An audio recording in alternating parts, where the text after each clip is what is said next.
Hi friends, welcome to Maha food blogs. ఈరోజు అయితే పర్ఫెక్ట్గా అలాగే పక్కా కొలతలతో అరిసెలను అయితే ఎలా ప్రిపేర్ చేయాలి అనేది అయితే ఈ వీడియోలో చూసేద్దామండి.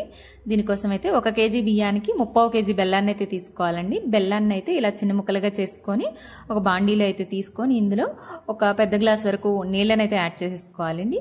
అలాగే మనం బియ్యాన్ని కూడా మరపట్టించుకొని ఇలా జల్లించుకోవాలి. అలాగే బెల్లాన్ని అయితే స్టవ్ మీద పెట్టుకొని మనమంతా కరిగించుకొని ఇలా ఫిల్టర్ చేసుకోవాలండి. ఎందుకంటే ఏదైనా రాళ్ళు కానీ డస్ట్ ఉన్నా మనకి సపరేట్ అయిపోతాయి. అందుకని ఇలా వడకట్టుకున్న తర్వాత ఈ బెల్లం వాటర్ని అయితే మనం అరిసెల్ని ప్రిపేర్ చేయడానికి ఒక గిన్నెలోకి అయితే వేసుకొని స్టవ్ ఆన్ చేసేసి స్టవ్ మీద పెట్టుకోవాలండి.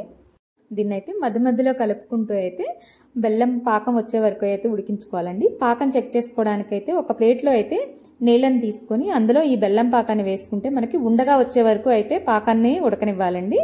ఇలా ఉండగా వచ్చిన తర్వాత అయితే స్టవ్ ఆఫ్ చేసేసుకొని పాకాన్ని అయితే పక్కకు తీసుకొని ఇప్పుడైతే ఇందులో మనం ముందుగానే జల్లించుకొని పక్కన పెట్టుకున్న బియ్యం పిండిని అయితే కొంచెం కొంచెంగా వేసుకోవాలండి. పైన వీడియోలో చూపిస్తున్నట్టు కొంచెం కొంచెంగా బియ్యం పిండిని అయితే వేసుకుంటూ కలుపుకుంటూ ఉండాలండి. ఇలా మొత్తం బియ్యం పిండి మొత్తాన్ని ఇందులో వేసుకొని ఇలా కలిపేసుకుంటూ పైన వీడియోలో చూపిస్తున్న కన్సిస్టెన్సీ వచ్చే వరకు అయితే ఇలా కలుపుకోవాలండి. నెక్స్ట్ అయితే ఇందులో 1 కేజీ బియ్యానికైతే 150 గ్రాముల తెల్ల నువ్వులను అయితే వేసుకోవాలండి. ఇలా నువ్వులను కూడా ఇందులో వేసుకొని ఒకసారి అయితే కలిపేసుకోవాలి.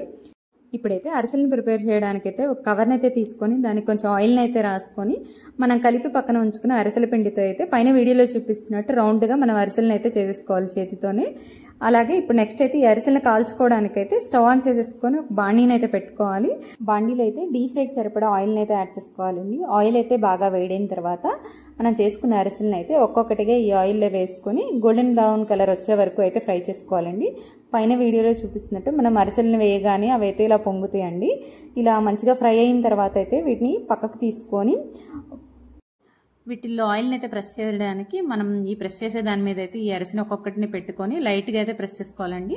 మరీ గట్టిగా ప్రెస్ చేస్తే పిండి బయటకు వచ్చేస్తుంది. పైన వీడియోలో చూపిస్తున్నట్టు క్లియర్గా దీన్ని అయితే లైట్గా ఇలా ప్రెస్ చేసుకుంటే అందులో ఉన్న ఆయిల్ అయితే మనకు బయటకు వచ్చేస్తుంది. ఇలా ప్రెస్ చేసుకున్న తర్వాత వీటిని అయితే వేరే బౌల్లోకి అయితే తీసేసుకోవాలి. ఇలా అన్ని అరిసెలను అయితే ప్రిపేర్ చేసేసుకోవడమేనండి. ఇలా చాలా సింపుల్గా పర్ఫెక్ట్గా ఎంతో టేస్టీ అయిన అరిసెలను అయితే మనం ఇంట్లోనే ప్రిపేర్ చేసేసుకోవచ్చు. మా వీడియోస్ మీకు నచ్చినట్లయితే ప్లీజ్ లైక్ చేయండి, షేర్ చేయండి. అలాగే ఇలాంటి మరిన్ని వీడియోస్ కోసం please subscribe to Maha food blogs. Thank you for watching.